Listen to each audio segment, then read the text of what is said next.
Assalamualaikum warahmatullahi wabarakatuh. Apa kabar teman-teman semua? Semoga semua dalam keadaan sehat walafiat, tidak kurang suatu apa. Kembali FCW dalam program Fikri Berbagi.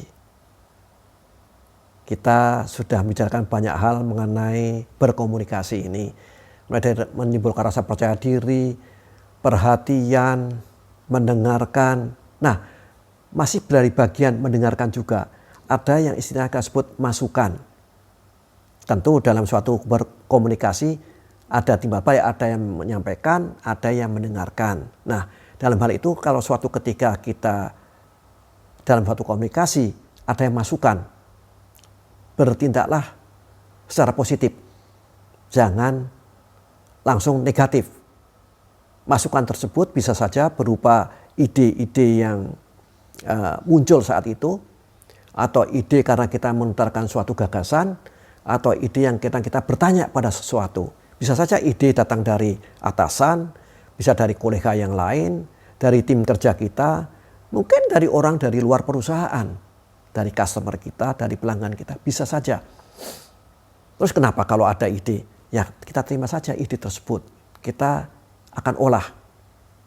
Karena ide itu kadang-kadang muncul sebagai ide yang dianggap gila.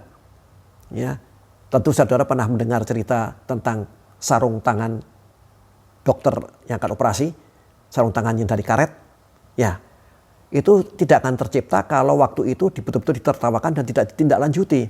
Kenapa? Pada saat itu, pada zaman itu, seringkali terjadi infeksi. Kalau operasi, habis operasi kok seringkali infeksi. Dokter tahu bahwa meskipun sudah cuci tangan yang bersih, pakai desinfektan segala macam, tapi masih aja tangan itu menimbulkan infeksi pada operasi yang dilakukannya. Nah, sehingga dalam satu rapat dengan para dokter tersebut muncul ide, kenapa nggak kita bikin pakai sarung tangan? Jadi bahan tertawaan.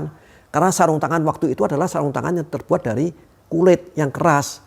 Apa tidak akan malah menyobek jaringan yang kita sobek dengan hati-hati dengan pisau bedah yang sangat halus, sangat tajam. Jadi bahan tertawaan memang. Tapi ternyata setelah itu maka sampai sekarang pun dipakai muncul sarung tangan yang halus dari karet. Bahkan lebih halus dari tangan dokternya sendiri. Betul kan? Nah, masukan-masukan tersebut jangan pernah ditolak, jangan pernah ditertawakan. Terima saja, kita olah nantinya.